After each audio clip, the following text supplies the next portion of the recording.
நமது மெய்ப்பரும் நமது மீட்பரும் நமது ஆண்டவருமாகிய இயேசு கிறிஸ்துவில் பிரியமான உறவுகளே, அருள்ஒளி இணையதளம் வழியாக வத்திக்கான் வானொலி நிகழ்ச்சிகளை நாள்தோறும் உங்களுக்காக நாம் ஒளிபரப்பி வருகிறோம்.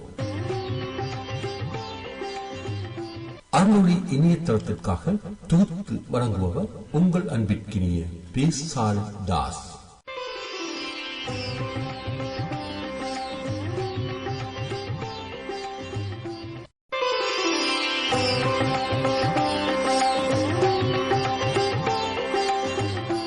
லௌதேத்தூர் இயேசுஸ் கிறிஸ்துஸ். இயேசு கிறிஸ்துவுக்கு புகழ். தமிழ் கூறும் நல்லுலகில் வாழும் அனைத்து அன்புள்ளங்களுக்கும் வத்திக்கான் வானொலியின் வணக்கம். இறைவன் உங்கள் உள்ளத்தையும் இல்லத்தையும் தன் அன்பாலும் அருளாலும் அமைதியாலும் இன்றும் என்றும் நிரப்புவாராக.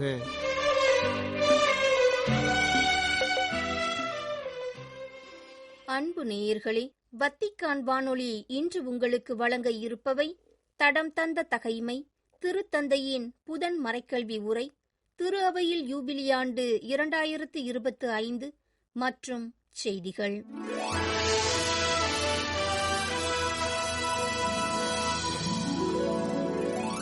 தடம் தந்த தகைமை.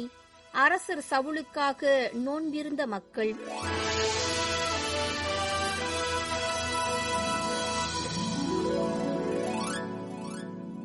பெலிஸ்தியர் மடிந்தோரின் உடைகளை உரிந்து கொள்ள மறுநாள் வந்தபோது சவுலும் அவர்தம் புதல்வரும் கில்போவா மலையில் கிடப்பதைக் கண்டனர். அவர் தம் உடைமைகளை உரிந்து தலையை வெட்டி போர்க்களன்களையும் எடுத்துக் கொண்டனர். பின்னர் தம் வழிபாட்டு சிலைகளுக்கு முன்னும் மக்களுக்கும் அந்த நற்செய்தியை அறிவிக்குமாறு பெலிஸ்தியர் நாடெங்கும் ஆட்களை அனுப்பி வைத்தனர். அவர்தம் போர்க்களன்களை தங்கள் தெய்வத்தின் கோவிலில் வைத்தனர். அவரது தலையை தாகோன் கோவிலில் கட்டி தொங்கவிட்டனர். பெலிஸ்தியர் சவுலுக்கு செய்ததையெல்லாம் யாபேசு கிளையாது வாழ் மக்கள் அனைவரும் கேள்வியுற்றனர். அப்போது அவர்களுள் வலிமை மிக்கோர் அனைவரும் புறப்பட்டுச் சென்று சவுலின் பிணத்தையும் அவர் புதல்வர் பிணங்களையும் எடுத்து அவற்றை யாபேசுக்கு கொண்டு சென்றனர். அங்கிருந்த ஒரு கருவாளி மரத்தடியில் அவர்கள் எலும்புகளை அடக்கம் செய்து 7 நாள் நோன்பிருந்தனர். இவ்வாறு சவுல் தம் துரோகங்களை முன்னிட்டு மடிந்தார். அவர் ஆண்டவர் கட்டளையை கடைபிடிக்காமல் அவருக்கு துரோகம் செய்தார். மேலும் இறந்தோர் ஆவியிடம் ஆலோசனை கேட்டனர். ஆனால் ஆண்டவரிடம் ஆலோசனை கேட்கவில்லை. ஆகையால் ஆண்டவர் அவரை சாகடித்து அவர் அரசை ஈசாயின் மகன் தாவீதுக்கு கொடுத்தார்.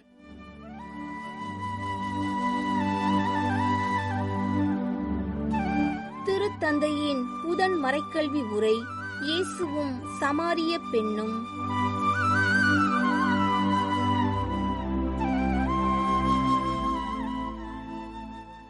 மார்ச் 26 புதன்கிழமை யோவான் நற்செய்தியில் இடம்பெறும் சமாரிய பெண் பற்றிய கருத்துக்களை மறைக்கல்வி உரையாக எழுத்து படிவத்தில் வழங்கியுள்ளார் திருத்தந்தை பிரான்சிஸ்.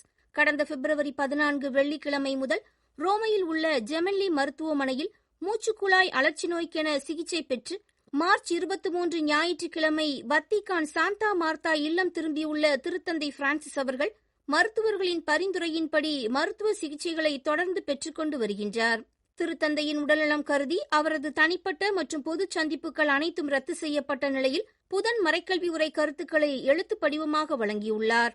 எதிர்நோக்கின் திருப்பயணிகள் என்ற கருப்பொருளில் கொண்டாடப்பட்டிருக்கும் யூபிலியாண்டில் இயேசு கிறிஸ்து நமது எதிர்நோக்கு என்ற தலைப்பில் தனது மறைக்கல்வி உரை சிந்தனைகளை வழங்கி வரும் திருத்தந்தை பிரான்சிஸ் அவர்கள் இயேசுவின் வாழ்வும் சந்திப்புகளும் என்ற 2வது பகுதியின் 2ஆம் தலைப்பாக இயேசு சமாரிய பெண்ணை சந்தித்த நிகழ்வு குறித்த தனது சிந்தனைகளை பகிர்ந்து கொண்டுள்ளார். யோவான் நற்செய்தியில் இடம்பெறும் சமாரிய பெண் ஒருவரும் இயேசுவும் என்ற தலைப்பின் கீழ் இடம்பெறும் கருத்துக்களை முன்னிறுத்தி குடிக்க எனக்கு தண்ணீர் கொடும் என்ற தலைப்பில் தனது கருத்துக்களை பகிர்ந்துரை கருத்துக்களுக்கு இப்போது நாம் செவி சாய்ப்போம். அன்புள்ள சகோதர சகோதரிகளே, இயேசுவை தேடிச் சென்று சந்தித்த நிக்கோதேமுவை பற்றி கடந்த வார மறைக்கல்வி உரையில் அறிந்து கொண்ட நாம் இன்று இயேசு நம்மை சந்திக்க நமக்காக காத்திருந்த நிகழ்வுகளை பற்றி சிந்திக்க இருக்கின்றோம். நமது வாழ்வில் அவர் நம்மை சந்திக்க காத்து கொண்டிருக்கின்றார். நம்மை ஆச்சரியப்படுத்தும் இயேசுவுடனான இச்சந்திப்புகளில் நாம் எப்படி விவேகத்துடன் இருக்க வேண்டும் எனவும் நம் வாழ்வில் என்ன நடக்கிறது என்பதை புரிந்து கொள்ளவும் நாம் முயற்சிக்க வேண்டும். யோவான் நற்செய்தியின் 4ஆம் அதிகாரத்தில் குறிப்பிடப்பட்டுள்ள சமாரிய பெண்ணின் அனுபவமும் இதை போன்றுதான் இருக்கின்றது. நண்பகலில் கிணற்று ஓரமாய் ஒரு மனிதரை சந்திப்போம் என்று சமாரிய பெண் எதிர்பார்க்கவில்லை. உண்மையில் யாரையுமே பார்க்க மாட்டோம் என்று அப்பெண் நம்பினார். வெப்பம் மிகுந்த நண்பகல் வேளையில், அதாவது யாரும் வெளிவர நினைக்காத நேரத்தில் கிணற்றில் தண்ணீர் எடுக்கச் செல்கின்றார். ஒருவேளை தன் வாழ்க்கையை பற்றி வெட்கமுற்ற ஒரு பெண்ணாக, பிறரால் நீதி தீர்வைக்கு உட்படுத்தப்பட்ட பெண்ணாக அவர் இருந்திருக்கலாம் என்பதை இச்செயல் எடுத்துரைக்கின்றது. பிறரால் கண்டனம் செய்யப்பட்ட அப்பெண் அதன் காரணமாக தன்னை தனிமைப்படுத்திக் கொள்கின்றார். அனைவருடனான தன்னுடைய உறவுகளையும் முறித்துக் கொள்கிறார். யூதர்களுக்கும் சமாரியர்களுக்கும் இடையிலான இறுக்கமான உறவுகளை கருத்தில் கொண்டு யூதேயாவிலிருந்து கலிலேயாவுக்கு செல்ல இயேசு சமாரியா வழியாக செல்லாமல் வேறு வழியை தேர்ந்தெடுத்திருக்கலாம். அது அவருக்கு பாதுகாப்பாக கூட இருந்திருக்கும். அதற்கு பதிலாக அவர் சமாரியா செல்ல விரும்பி கிணற்று ஓரத்தில் அந்த நண்பகல் வேளையில் நிற்கிறார். இயேசு நமக்காக காத்திருக்கிறார். நமக்கு இனி எதிர்நோக்கு இல்லை என்று நாம் நினைக்கும் நேரத்தில் அவர் நம் கண்முன் காணப்படுகிறார். பண்டைய மத்திய கிழக்கில் சந்திப்புக்கான இடமாக கிணறு உள்ளது. சில நேரங்களில் திருமண ஒப்பந்தங்கள், திருமண நிகழ்வுகள் நடக்கும் இடமாகவும் கிணறுகள் இருக்கின்றன. பிறரால் அன்பு செய்யப்பட வேண்டும் என்ற சமாரிய பெண்ணின் விருப்பத்திற்கான உண்மையான பதிலை எங்கு தேட வேண்டும் என்பதை புரிந்து கொள்ள இயேசு அவருக்கு உதவி கொடும் என்று கூறி இயேசுவே முதலில் தனது விருப்பத்தை எடுத்துரைக்கின்றார். இதன் வழியாக உரையாடலை துவக்குகிறார். தாகத்தோடு காத்திருக்கும் நபராக, பலவீனமானவராக தன்னை வெளிப்படுத்தி எதிரில் இருக்கும் நபரை அச்சமின்றி அவரது நிலையிலேயே இருக்க வைக்கின்றார். தாகம் என்பது விருப்பத்தின் அடையாளமாக விவிலியத்திலும் பல இடங்களில் எடுத்துரைக்கப்படுகிறது. இயேசு எல்லாவற்றிலும் முதன்மையாக சமாரிய பெண்ணின் மீட்பினை விரும்பும் தாகம் கொண்டவராக இருக்கின்றார். தூய அகுஸ்தீன் கூறுவது போல சமாரிய பெண் நம்பிக்கைக்கான தாகம் கொண்டவராக இருந்தார். நிக்கோதேமு இயேசுவை சந்திக்க இரவில் சென்றார். ஆனால் சமாரிய பெண்ணை ஒளி நிறைந்த நண்பகலில் சந்திக்கின்றார் இயேசு. தன்னை மெசியாவாக வெளிப்படுத்தி அவரது வாழ்வை வெளிச்சமிட்டு காட்டுகிறார். எனவே வெளிப்பாட்டின் நேரமாக இச்சந்திப்பு இருக்கின்றது. சமாரிய பெண்ணின் வாழ்க்கை கதையை ஒரு புதிய வழியில் மீண்டும் படிக்க இயேசு அவருக்கு உதவுகிறார். அப்பெண்ணின் வாழ்க்கை மிகவும் சிக்கலானது மற்றும் துன்பமானது. அவருக்கு 5 கணவர்கள் இருந்தனர். இப்போது 6வதாக ஒருவருடன் இருக்கிறார். ஆனால் அவர் அவருடைய கணவர் அல்ல. 6 என்ற எண் சீரற்றது, ஒழுங்கற்ற தன்மையை குறிக்கின்றது. உண்மையாக பிறரால் அன்பு செய்யப்பட வேண்டும் என்ற சமாரிய பெண்ணின் விருப்பத்தை 7வது மணமகனால் திருப்திப்படுத்த முடியும். ஆனால் அந்த மணமகன் இயேசுவாக மட்டுமே இருக்க முடியும். இயேசு தனது வாழ்க்கையை அறிந்திருக்கிறார் என்பதை அப்பெண் உணரும்போது தனது உரையாடலை யூதர்களையும் சமாரியர்களையும் பிரித்த மத பிரச்சினைக்கு மாற்றுகிறார். நாமும் ஜெபிக்கும் போது சில சமயங்களில் இது நிகழ்கிறது. கடவுள் எப்போதும் பெரியவர். நம் வாழ்க்கையை அவர் தொடுகின்றார். கலாச்சார வழக்கத்தின்படி பேசக்கூடாத அந்த சமாரிய பெண்ணுக்கு மிக உயர்ந்த வெளிப்பாட்டை கொடுக்கின்றார் இயேசு. ஆவியிலும் உண்மையிலும் வணங்கப்பட வேண்டிய தந்தை கடவுளை பற்றி அப்பெண்ணிடம் எடுத்துரைக்கின்றார். அப்பெண் ஆச்சரியமுற்று, கிறிஸ்து எனப்படும் மெசியா வருவார் என எனக்கு தெரியும். அவர் வரும்போது அனைத்தையும் எங்களுக்கு அறிவிப்பார் என்று கூறுகின்றார். இயேசு அவரிடம், உம்மோடு பேசும் நானே அவர் என்று கூறுகின்றார். இது அன்பின் அறிவிப்பாக திகழ்கின்றது. நீ யாருக்காக காத்திருக்கின்றாயோ அவரே நான் என்ற இயேசுவின் பதில்கள் பிறரால் அன்பு செய்யப்பட வேண்டும் என்ற சமாரிய பெண்ணின் விருப்பத்திற்கு இறுதியான பதிலுக்கு பின் அப்பெண் கிராம மக்களை அழைக்க ஓடுகின்றார். தான் அன்பு செய்யப்படுகின்றோம் என்பதை உணரும் அனுபவத்திலிருந்து இச்செயலானது துல்லியமாக வெளிப்படுகிறது. புரிந்து கொள்ளப்பட்ட, வரவேற்கப்பட்ட, மன்னிக்கப்பட்ட அனுபவமாக இயேசுவுடனான சந்திப்பு இல்லாவிட்டால் அப்பெண்ணின் அறிவிப்பு எதை கொண்டு வந்திருக்க முடியும்? நற்செய்தியை அறிவிப்பதற்கான புதிய வழிகளுக்கான நமது தேடலை பற்றி சிந்திக்க வைக்கும் அடையாளமாக சமாரிய பெண்ணின் இச்செயல் உள்ளது. அன்பு செய்யப்பட்ட நபராக தன்னை உணர்ந்த சமாரிய பெண் இயேசுவின் காலடியில் தனது குடத்தை மறந்து விட்டுச் செல்கிறார். அவர் நீர் எடுத்துக்கொண்டு வீடு திரும்பும் ஒவ்வொரு முறையும் அவர் தலையில் இருந்த அந்த குடத்தின் பாரம் அவருடைய நிலையை, பிரச்சனை நிறைந்த வாழ்க்கையை நினைவூட்டிக் கொண்டே இருந்திருக்கும். ஆனால் இப்போது குடமானது இயேசுவின் காலடியில் வைக்கப்பட்டுள்ளது. கடந்த காலம் இனி ஒரு சுமை அல்ல, இயேசுவின் அன்பினால் மனமாற்றம் செய்யப்பட்டவள் என்பதை அவருக்கு எடுத்துரைக்கின்றது. நற்செய்தியை அறிவிக்கச் செல்லும் முன் நமது வாழ்க்கை பாரத்தை, சுமையை கடவுளின் பாதத்தில் நாம் வைக்க வேண்டும் என்று நமக்கும் இச்செயல் அறிவுறுத்துகின்றது. நமது கடந்த காலத்தின் பாரத்தை இறைவனிடம் ஒப்படைப்போம். இயேசுவோடு இணக்கமானவர்களால் மட்டுமே நற்செய்தியை பிறருக்கு எடுத்துச் செல்ல முடியும். அன்புள்ள சகோதர சகோதரிகளே, எதிர்நோக்கை ஒருபோதும் இழக்காதிருப்போம். நமது வாழ்க்கை கதைகள் சுமையானதாகவும் சிக்கலானதாகவும் பாழடைந்தது போன்று காணப்பட்டாலும் அதை கடவுளிடம் ஒப்படைப்போம். நமது வாழ்க்கை பயணத்தை புதிதாக தொடங்க நமக்கு எப்போதும் ஒரு வாய்ப்பு உள்ளது. கடவுள் இரக்கமுள்ளவர், எப்போதும் நமக்காக காத்திருக்கின்றார். இவ்வாறு தனது மறைக்கல்வி உரை கருத்துக்களை நிறைவு செய்துள்ளார் திருத்தந்தை பிரான்சிஸ்.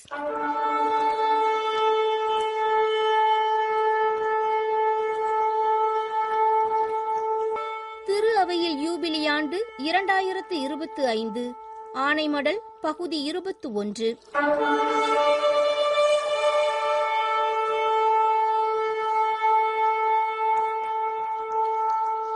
இறப்பை ஒருவர் எதிர்கொள்ளும் போது தனக்கு மிகவும் நெருக்கமான அன்பு உறவுகளை விட்டு பிரிய கட்டாயப்படுத்தப்படுகின்றார். யூபிலி ஆண்டானது திருமுழுக்கின் வழியாக நாம் பெற்றுக்கொண்ட புதிய வாழ்க்கையின் கொடையை மிகுந்த நன்றியுடன் கண்டறிய நமக்கு வாய்ப்பளிக்கின்றது. நமது வாழ்க்கை முறையை மாற்றியமைக்கும் திறன் பெற்றதாக யூபிலி இருக்கின்றது. முதல் நூற்றாண்டின் தொடக்கத்தில் நம்பிக்கையின் மறைபொருள் எவ்வாறு புரிந்து கொள்ளப்பட்டது என்பதை குறித்து நாம் சிந்திப்போம். தொடக்க காலத்தில் கிறிஸ்தவர்கள் திருமுழுக்கு வழங்கும் தொட்டியை எண் கோண வடிவத்தில் கட்டினார்கள். ரோமையில் உள்ள தூய யோவான் லாத்தரன் பெருங்கோவிலில் உள்ளது போன்று சிலர் இன்று வரை அதே நடைமுறையை பின்பற்றி வருவது பாராட்டுதற்குரியது. இயேசு உயிர்த்தெழுந்த 8 நாட்களுக்கு பின் திருமுழுக்கு தொட்டிலானது திறக்கப்படுகிறது.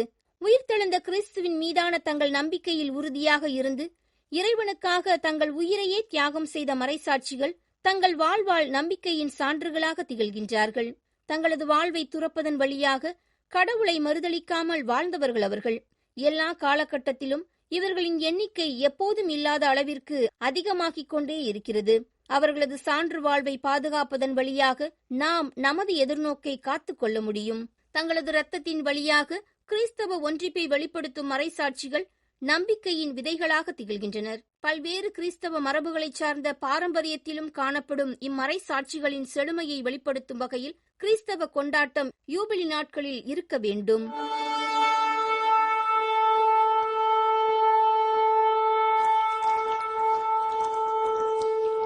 இயேசுவும் சமாரிய பெண்ணும் என்ற தலைப்பில் திருத்தந்தையின் புதன் மறைக்கல்வி உரை. ஆணைமடல் பகுதி 21 என்ற தலைப்பில் திரு அவையில் யூபிலியாண்டு எனும் நிகழ்வுகளை இன்று உங்களுக்கு வழங்கியது வத்திக்கான் வானொலி.